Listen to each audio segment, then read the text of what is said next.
నమస్తే, welcome to Telugu రాజ్యం. నేను బిరా. ఏపీ లిక్కర్ స్కామ్కి సంబంధించి 3.58 లక్షల జీబీ డేటాను డిలీట్ చేశారంటూ ఒక అభియోగం అయితే వ్యక్తపరచడం జరిగింది. ప్రధానంగా దీనికి సంబంధించి ఇష్యూ అయితే నడుస్తుంది. ఓవరాల్గా ఇందులో డేటా డిలీట్ అయిందా లేకపోతే అనవసరమైన అభియోగాలు వ్యక్తపరుస్తున్నారనే అంశం గురించి మనతో మాట్లాడడానికి ప్రముఖ పొలిటికల్ అనలిస్ట్ కేఎస్ ప్రసాద్ గారు ఉన్నారు. ఆయనతో చర్చిద్దాం. సార్ నమస్తే. సార్ నమస్తే అండి. అదే 3.58 లక్షల జీబీ డేటాను డిలీట్ చేశారు అంటూ సుమారు 371 పేజీలకు సంబంధించి ఓవరాల్గా అంశం మీద మీ అభిప్రాయం ఏంటి? తపేల పకుడి పేపర్లో ఇదే వార్త. దీనికి వైఎస్ఆర్సీపీ కౌంటర్ ఎలా ఉందంటే, వైఎస్ఆర్సీపీ లీగల్ సెల్ ప్రశాంత్ రెడ్డి గారని మనోహర్ రెడ్డి గారు ఇద్దరు కలిపి చాలా బ్రహ్మాండంగా అటాక్ చేయడం స్టార్ట్ అయింది. రేపటి దాకా అనుకుంటా టైం ఏదో ఉంది వాళ్ళకి. They need to say apology for it and sorry పెడుతూ ఒక వీడియో ఇవ్వాలి. ఇది ఇవ్వకపోతే మాత్రం ఖచ్చితంగా consequences Eenadu has to face.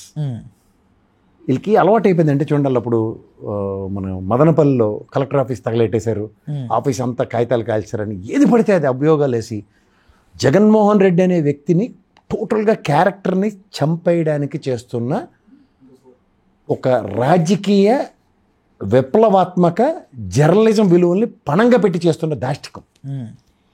ఇందులో ఏంటంటే end of the day government మాది ఉంది, ఏమీ చేయలేరు, మమ్మల్ని ఏం చేస్తారు చేసుకోండి అని తెగించి మరీ చేస్తున్న రాతలు. ఈ రాతలకి అర్థం పరమార్థం ఏం ఉండట్లే. అందులో ఫేక్ ఏంటో వాస్తవం ఏంటో అనవసరం. వాళ్ళకి వేల కోట్ల ఆధారాలు మీరు చెప్పినట్టు ఎంత డేటా డిలీట్ చేశారని రాశారంటే 375 కోట్ల పేజీలు అండి. 375 కోట్ల పేజీలు ఉంటాయండి. ఏమన్నా రికార్డులు, డాక్యుమెంట్లు. సింపుల్ లాజిక్ చెప్తా సార్. ఈ గవర్నమెంట్ వచ్చిన దగ్గర నుంచి లిక్కర్ స్కామ్ డెన్సిటీ అన్న దగ్గర ఈ 6 నెలల సంవత్సరం, ఇది 13 నెలలు ఈ ఇయర్ అయిపోతుంది.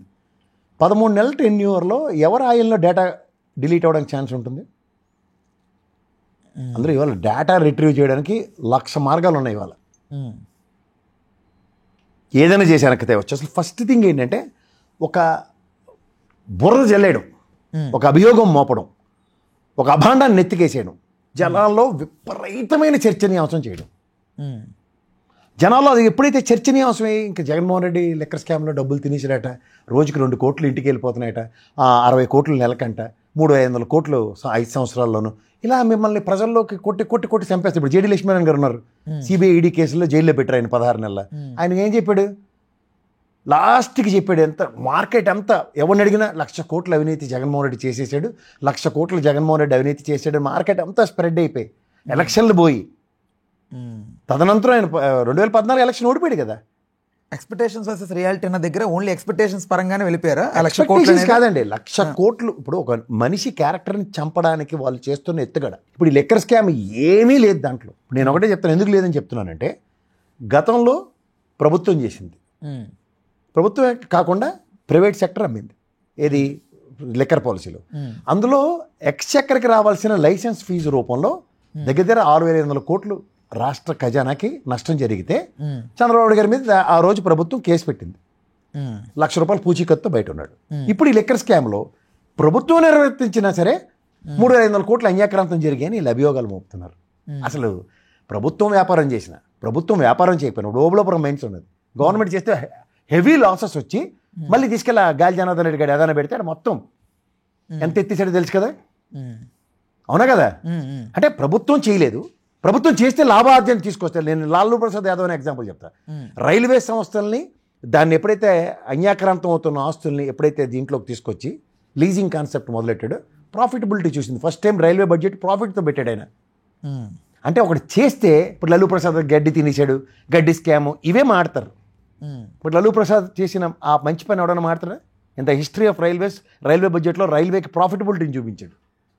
అట్లాగే జగన్మోహన్ రెడ్డి ఏ పని చేసినా బదనాం చేద్దామన్న ఏకైక ప్రాతిపదిక మీద ఈ లెక్కర్ స్కామ్లో 3.54 కోట్ల పేజీలు ఇవి వినడానికి ఎలా ఉన్నాయి మీకు? వాళ్ళకి ఎంత పెట్టి చితకబాదినోడు. వాళ్ళకి ప్రెస్ కౌన్సిల్లో వీళ్ళు మీకు ఎవడో చెప్తున్నాను చూడండి, కొమ్మినేని గారిని అరెస్ట్ చేసినప్పుడు మిగిలిన వాళ్ళు ఎవడన్నా మాట్లాడాడే? ఇదే మహా టీవీ మీద దాడి జరగగానే ఓ చెలరేగిపోయి ఎక్కడెక్కడ కలుగుల్లో నెలకలు కూడా బయటకు వచ్చి అచ్చచ్చచ్చ ప్రపంచం తెరబడిపోయింది, అన్యాయం జరిగిపోయిందని. ఇక్కడ ఏబిఎన్ మీద దాడి జరిగేస్తారేమో అని చెప్పి బీజేపీ వాళ్ళు ఉనికించి చాటేసుకున్నారు. మొత్తం ఎక్కలేని వాళ్ళు పోలీసులతో ప్రొటెక్షన్తో మాత్రం. అంటే వీళ్ళకి ఒక న్యాయం, ఇంకొకరికి ఒక న్యాయం. ఒక జర్నలిస్ట్కి ఒక న్యాయం, ఇంకో జర్నలిస్ట్కి ఒక న్యాయం. ఒక జర్నలిస్ట్ విలువలను పరిరక్షించుకోవడానికి దాంట్లో ఉన్న వెలిడిటీ ఏంటి, దానికి ఉన్న శాంచుటీ ఏంటి, ఇది ఈ వార్త నేను రాస్తే దీనికి వచ్చే కాన్సిక్వెన్సెస్, రెప్రికేషన్స్ ఏంటన్నప్పుడు ఇదే వైఎస్ఆర్సీపీ లీగల్ సెల్ రెస్పాండ్ అయ్యి వాళ్ళు ఆధారాలతో బయట పెట్టే కార్యక్రమానికి తెరలేపితే సమాధానం ఏది అని అడుగుతున్నారు. రైట్. అయితే ఈ కేసులో మిథున్ రెడ్డికి సంబంధించి బెయిల్ రాబోతున్నట్టుగా కూడా వినపడుతోంది సార్. ప్రధానంగా అంటే సాక్ష్యాధారాలు లేవు అనేది ఎట్లా అసలు వస్తుందా బెయిల్ అనేది? బెయిల్ అనేది ఎవరికైనా సరే సార్, వాస్తవానికి దగ్గరగా ఉన్నప్పుడు, వాస్తవానికి దగ్గరగా లేనప్పుడు బెయిల్ అనేది ఒక ప్రాథమిక హక్కు. ఇన్ ద స్పాన్ ఆఫ్ 105 రోజులు, ఇప్పుడు మ్యాక్సిమం ఆ 105 రోజుల లోపల బెయిల్ ప్రభుత్వ పరంగా ప్రూవ్ చేయలేనప్పుడు, అంటే ఓన్లీ రిమాండ్లు ఎక్స్టెండ్ చేసుకుంటూ కూర్చోదు కదా. సరే మీ దగ్గర ఆధారాలు ఉన్నప్పుడు ఆయన వచ్చి సహకరిస్తాడు, ప్రూవ్ చేయండి అని చెప్తుంది బెయిల్ ఇచ్చి. అప్పటిదాకా వన్ షుడ్ హ్యావ్ పేషెన్స్. మాట్లాడితే జగన్మోహన్ రెడ్డి గారికి ఈ లబ్ధి చేకూరింది ఇంతకు మించిన బయటకు వస్తున్న లెక్క కంటే కూడా 10 times మోర్ దాన్ సంపాదించేశారు. అదర్ స్కామ్స్ లో కూడా మొత్తం కలిపి 40,000 కోట్ల కుంభకోణం జరిగింది ఓవరాల్గా ఈ 2019-2024 టెన్యూర్లో అనేది ప్రధానంగా సార్. ఇప్పుడు ఎక్స్చెక్కర్కి వచ్చిన డబ్బులు ఎంతో తెలుసుకోకుండా ఎవడ పడతాడు ఏదో డేటాలు మాడితే ఏం చేయగలుగుతాం. 14 నుంచి 19 దాకా 79,800 కోట్ల దగ్గర ఎక్స్చెక్కర్కి వచ్చింది. ఇదే 14 నుంచి 19 తర్వాత జరిగిన ప్రభుత్వంలో, 19 నుంచి 24 దాకా ఉన్న ప్రభుత్వంలో 1,05 కోట్లు ఎక్స్చెక్కర్కి వచ్చాయి. సో దగ్గర 35,000 కోట్లు excess revenue to the exchequer వస్తే అది అంత దోపిడీ అంటే ఏం చెప్పాలా? నేను మొదటి నుంచి మొత్తుకుంటుంది కాగ్ రిపోర్ట్లు ఏమైనా ఫైండింగ్స్ ఉంటే, ఆడిట్ అబ్జర్వేషన్స్ కదా అవి. సో ఆడిట్ అబ్జర్వేషన్స్ పట్టుకోక ఒక ఎన్ఫోర్స్మెంట్ డైరెక్టర్, ఐటీ డిపార్ట్మెంట్ కూడా ఎక్కడ ఇలా డీవియేషన్ జరిగిందని ఎక్కడ ఎస్టాబ్లిష్ కాకుండా సిట్టోళ్ళు, ఈ సిట్టోళ్ళు మనం వైజాగ్ ఆ గంటా శ్రీనివాసరావు అయ్యన పాత్రలు కొట్టుకున్న కాడి నుంచి సిట్లు చూస్తున్నాం. తదనంతరం వివేకానంద రెడ్డి మటర్లో ఎవరిది ఏబి వెంకటేశ్వరరావు గారి సిట్టు చూసాం, మహాంతి గారి సిట్టు చూసాం. అవుట్కమ్ చెప్పానండి, వాళ్ళకి కానివన్నీ దూరి వాళ్ళు చేస్తానంటే ఏమవుతుంది? సిబిఐ ఈ రోజుకి దిక్కు దివానం లేదు సార్ వివేకానంద రెడ్డి గారి మటర్ విషయంలో. సార్ ఇప్పుడు సిట్టు వల్ల ఏది కాలేదనుకుందాం సార్, బట్ సిట్టు చూపెట్టిన ఆధారాలని బేస్ చేసుకొని కోర్టు ఎలా సార్ ఇవన్నీ ఇచ్చింది? సార్ ఎక్కడ ఆధారాలు చూపించారు? కోర్టు అడుగుతుంది కూడా అదే, ఆధారాలు ఏవని అభియోగాలు మోపిన దాని మీద అరెస్టులు చేస్తున్నారు. ఇవాళ రామ్ని అరెస్ట్ చేస్తారు. ఎందుకు అరెస్ట్ చేస్తారంటే కెమెరామెన్ అక్కడ ఉన్నాడు, ఆయన పెట్టాడండి, రేపు కెమెరామెన్ అరెస్ట్ చేస్తున్నారు. ఎల్లుండేమో మీ హెచ్ఆర్ఓడు జీతాలు ఇవ్వబట్టి వీళ్ళు కెమెరా పెట్టి మరి చేశారని చెప్పి మీ హెచ్ఆర్ఓని అరెస్ట్ చేస్తున్నారు. ఏమైనా అర్థం ఉంది దాంట్లో? రామ్ నువ్వు మాట్లాడిన వీడియోకి అథెంటికేషన్ ఏది? సరే ఇది సార్ అథెంటికేషన్. ఇప్పుడు దానికి ఈ తెపెల పేపర్లో వచ్చింది, విశ్లేషించడానికి విశ్లేషణ పిలిచాను, ఇదేనా ఎక్స్ప్లెనేషన్ ఇస్తావు. కెమెరామెన్ ఎడి చేస్తాడు, కెమెరా పెట్టి కూర్చుంటాడు అక్కడ, రికార్డ్ అయిందో చెప్తాడు, వాయిస్ వస్తుందో లేదు చెప్తాడు. కానీ వాయిస్ని వెనక నుంచి ప్రాంప్టింగ్ ఇచ్చారట అని ఏదేదో దిక్కుమాల అభియోగాలు అనేసి ఆయన కూడా జైల్లో పెడితే సస్తాడు. ఏమని ప్రూవ్ చేసుకుంటాడు? బయట బొమ్మడింగ్ కొట్టేస్తారు అనుకో, కెమెరామెనే అసలు మెయిన్ కల్ప్రిట్ అట దాంట్లో. ఆ కెమెరామెనే మొత్తం అంతా చేస్తాడట. వార్త చదువుతుంటే పేపర్ కింద నుంచి ఇచ్చాడట, ఆ వార్త చూసి చెప్పారట. ఈ టాగు నుంచి వాళ్ళ కథలు ఏమైనా అంతుంటుందా? అదే చేస్తుంటారు ఈ పనికిమాలిన చెత్తగాళ్ళు. ఎందుకంటే వాళ్ళు జర్నలిస్టులు కాదు, విలువలు విశ్వసనీయత పడి ఆడవాలి కదా మన మొహాలకి బతుకులకి. అవి లేనప్పుడు ఏమవుతుంది? నాకు రాము నచ్చడు, అలాగే నాకు జగన్మోహన్ రెడ్డి నచ్చడు, ఇష్టం వచ్చి చేయొచ్చు, నన్ను దన్ను కాసే వాళ్ళు ఉన్నారు అన్న ధైర్యం భరోసా అంటే ఏదైనా చేస్తారు వాళ్ళు. అదే జరుగుతుంది ఇప్పుడు. సాధారణంగా అచ్చు తప్పో అల్లు తప్పో ఏదో ఉంటుంది. నిన్న పేపర్లో రాసేశారు ముఖ్యమంత్రి బట్టి విక్రమార్క గారు అని. కరెక్షన్ ఇచ్చుకోరు, అలాగే ఉంటుంది. అడిగినోడు లేడు, మనకేమీ కాదు అన్న ధైర్యంతో జర్నలిజాన్ని పణంగా పెట్టి వాళ్ళు చేస్తుంది ఆడింది ఆట పాడింది పాట రాజకీయం చేస్తున్నారు వాళ్ళు. అంటే జర్నలిజం విలువలతో కూడినట్లుగా రాతలు ఉంటున్నాయి అనుకుంటారు, లేకపోతే లేవు అని మొమ్మోట్లు లేకుండా చెప్తున్నా. ఇప్పుడు డైలీ సీరియల్ చూడ ఒక సెట్ ఆఫ్ ఆడియన్స్, నువ్వు ఇంటికి వెళ్ళగానే సెకాకు వస్తుంది నీకు ఆ డైలీ సీరియల్ చూడగానే. అలా ఒక్కొక్కరిని అలా తయారు చేస్తున్నారు. ఇది గమనించండి, ఇదే జరుగుతుంది ప్రజలకి. ఇప్పుడు ఇంకొక పేపర్ ఉందనుకో, నీకు ఆల్టర్నేటివ్ చదవడితే కంపారిజన్ ఉంటుంది. అసలు ఎవడైనా నువ్వు ఇంటికి ఏ పేపర్ వేయించుకుంటావు? మాయితీ ఈనాడు ఎత్తావు, తామరజ్యోతి ఎత్తావు, సాక్షి ఎత్తావు, ఎంతకన్నా ఆప్షన్ ఉంటుంది నీకు? అసలు ఎవడు ఏ వార్త రాస్తున్నాడో ఎవడికి అథెంటికేషన్ లేదు. ఆంధ్రజ్యోతిలో చదివిన పాపానికి ఇది నిజం అనుకుని చావాల్సి వస్తుంది. ఎగ్జాంపుల్ చెప్తున్నాను. సాక్షి చదివిన బాబానికి అది నిజం అనుకొని చదవాల్సి వస్తుంది. కానీ వాస్తవం ఏది? ఎందుకు రాయట్లే మీరు వార్తగా ఎందుకు రాయట్లే? మీరెందుకు దానికి షుగర్ కోటెడ్ అంటారు? తెలుసు కదా మీకు. అంటే ఎవరిని మ్యానిపులేట్ చేయడానికి ప్రధానంగా అంటే వాళ్ళ తరపు 5 ఏళ్ల పాటు బురద రాజకీయాలు చెత్త చెదారం రాశారు. ఈ ప్రభుత్వం వచ్చిన తర్వాత దాన్ని ప్రూవ్ చేయలేక నానా తెకమెకలు పడుతున్నారు. ఎందుకంటే ఈ తపేలా పేపర్లను కాపాడడానికి, ఈ తపేలా న్యూస్ ఛానల్ పరిరక్షించడానికి. ఎందుకంటే ఇవన్నీ అభియోగాలు. లెక్కర్ స్కామ్ జరిగిపోయింది, భూదందాల స్కామ్ జరిగిపోయింది, అన్ని స్కామ్లు అని రాసేసి క్రెడెన్షియల్స్కి వెళ్తే ఏం లేదు. ఆడుదాం ఆంధ్ర, రోజును బదనాం చేయాలా అంతే. కాగ రిపోర్ట్లు చూడరు, బడ్జెట్లో ఏం చెప్పి ఫిగర్లు చూడరు, ఇంతే ఇష్టం వచ్చినట్టు రాసివచ్చు. పెయింట్లకి తీయడానికి వేయడానికి ఎంత అయిందో చూస్తే కళ్ళు తేలేశారు మొన్న అసెంబ్లీ సమావేశాలు పెట్టి.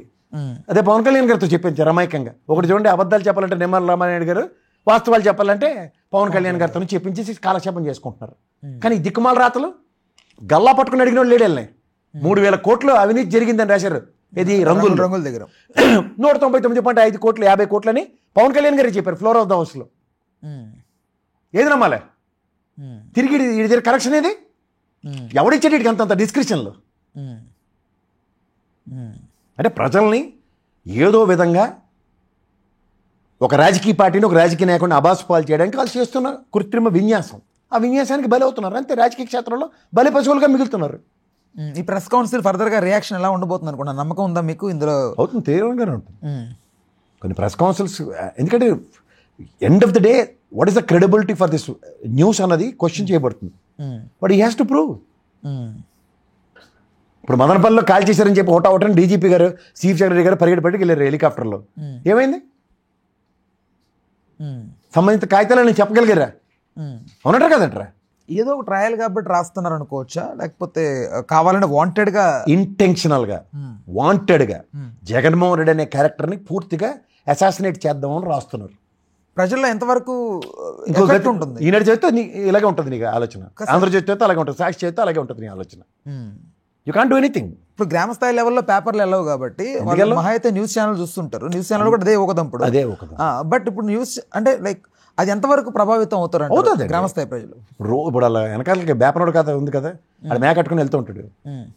కుక్క అంటే ఏడు చేశాడు, సచ్చినట్టు దాని వదిలేస్తే వీళ్ళు వండుకొని బిర్యానీ అన్నారు. అదే అయింది.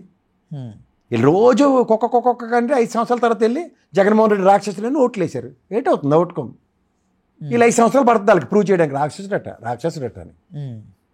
ఇప్పుడు లెక్కర్ స్కామ్లో సెప్టెంబర్లో చంద్రబాబు గారిని అరెస్ట్ చేశారు.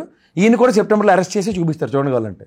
బట్ ఒక పాయింట్ ఏంటంటే గత హయాంలో వైసీపీ వాళ్ళకు అనుకూల మీడియా ఛానల్లో గతం తాలూకు అంటే 2014 మీడియా ఉంది, వాళ్ళ మొహానికి ఉన్నది ఒకటే ఒక సాక్షి. అదే సార్, వాట్ ఎవర్ చెప్పండి ఏముంది ఇంక దాంట్లో ముసుగులో గుద్దులు అంటే అదే సార్, ఓకే సాక్షి తరపునైనా వాట్ ఎవర్. సో వాళ్ళు ఎక్కువ దీని మీద ఫోకస్ చేయలేదు. గతంలో ఏం జరిగింది, ఆ కుంభకోణం, అది చంద్రబాబు నాయుడు గారు అలా ఇలా ఏం మాట్లాడకుండా ఓన్లీ ఫోకస్డ్ ఆన్ పీపుల్, వాళ్ళకి ఎలా చేయాలి, ఏంటి గ్రామ స్థాయి వరకు ఏంటి, మనం ఇచ్చిన హామీలు ఎలా అనేది ప్రధానంగా వాళ్ళు పెట్టుకున్నారు. బట్ వీళ్ళ ఎజెండా వేరుగా ఉంది కదా. ఇప్పుడు మీరు డైరెక్ట్ సపోర్ట్, ఇండైరెక్ట్ సపోర్ట్ అని ఉంటుంది. ఇండైరెక్ట్ సపోర్ట్గా లేట్ చేస్తారు, ప్రతి నిమిషం వాళ్ళ ప్రెజెన్స్ని ప్రూవ్ చేసుకోవాలి. వీళ్ళకి ముఖానికి పసుపు రంగు రాసు కూర్చుని ఎల్లో మీడియా కింద బ్రాండ్ పడిన తర్వాత వీళ్ళు ఏంటంటే చంద్రబాబు గారిదే పేపరు, ఇది ఏమన్నా లోకేష్ గారిదా అని దబాయించడానికి ఉపయోగపడాలంటే ఏం చేయాలి? వెనక నుంచి చేస్తున్న విన్యాసాలు ఇవి. జెమినీ సర్కస్ అని ఉంటుంది. ఆ జెమినీ ఓనర్లు వచ్చి సర్కస్ చేయరు కదా, అందులో ఉన్న బఫోన్లు ఇల్లే కదా చేస్తారు, ఏనుగులు పుల్లు కుక్కలు అవి చేసేవి కదా. అలాగే ఇల్లు అన్నమాట వెనకట్ల పేరు జెమినీ సర్కస్, చేసేదంతా కోతి విన్యాసాలని చేసేవాళ్ళు వేరు. Right, okay. ఇప్పటి వరకు మీరు అబ్జర్వ్ చేస్తున్న ఈ లిక్కర్ స్కామ్కి సంబంధించి ఫర్దర్గా ఏమి ఉండబోతుంది, కంక్లూజన్ ఎలా ఉండబోతుంది ఈ కేసుకి సంబంధించి? జగన్మోహన్ రెడ్డి గారిని అరెస్ట్ చేసేదాకా వాళ్ళు నిద్రపోరు. మిథున్ రెడ్డి అరెస్ట్ తర్వాత జరిగింది ఏంటంటే, నేను అన్నట్టు లీగల్ టీం కొన్ని ఆర్గ్యుమెంట్స్ ఎప్పుడైతే ఇతను ఒక స్థాయి కలిగిన ఎంపీ, రాజ్యసభ పార్లమెంట్ సమావేశాలు జరుగుతున్నాయి, మీకు ఎప్పుడు ఎంక్వైరీకి పిలిచినా వస్తాడు సహకరిస్తాడని చెప్పి కనీసం ఆర్గ్యుమెంట్ కూడా లేనప్పుడు డెఫినెట్గా ఎనోటబుల్ సిచ్యువేషన్ ఫర్ జగన్మోహన్ రెడ్డి అని చెప్పొచ్చు. రైట్, సెప్టెంబర్లో చంద్రబాబు గారిని అరెస్ట్ చేశారు కాబట్టి ఈయన కూడా సెప్టెంబర్ రివెంజ్ అంటారు. రాజమండ్రి జైల్లో పెట్టారని ఇప్పుడు ఈ రాజమండ్రిలో జైలు మళ్ళీ సేమ్ మంత్ కాబట్టి మంత్కి ఉంటుంది. అది దానికి సిచ్యువేషన్ డిమాండ్ చేస్తూనే ఉంటుంది. కాదు సార్, అట్లా కూడా ఆలోచిస్తారంటారా? ఐ మీన్ పొలిటికల్ ప్రెజెంట్ అదే జరుగుతుందండి. పొలిటికల్ ఎజెండాలో పల్లెనోడు ఏదో పిల్లితర కోరికడం సామెత ఉంటుంది చూడండి. నిజంగా ఈ ప్రభుత్వానికి ఏం చేయాలో అర్థం కాని నిస్సాయ స్థితిలో ఉంది. ఒక పక్క అమరావతి, దాని పనులు చేద్దామంటే నేను నారాయణ గారు ఎలా ఫ్రస్ట్రేట్ అయిపోతుండో చూడండి, అధికారులు ఎలా తిడుతున్నాడో చూశారు కదా. అదే సో ఆ ఫ్రస్ట్రేషన్ ఎందుకు ఉంటుంది? ఎందుకు ఉంటుంది? అదే మన దగ్గర విషయం లేనప్పుడే. అంతకని ఇంకెళ్ళి. హలో, తెలుగు రాజ్యం ఛానల్ చూస్తున్నారా? సామాజిక రాజకీయ జీవన చిత్రణే తెలుగు రాజ్యం. అతిశయోక్తులు అసత్యాలు ఉండవు. రాజకీయ కోణం కాదు, ప్రజా కోణమే కొలబద్ద. తెలుగు రాజ్యం వీక్షణ మీ ఉత్తమ అభిరుచికి నిదర్శనం.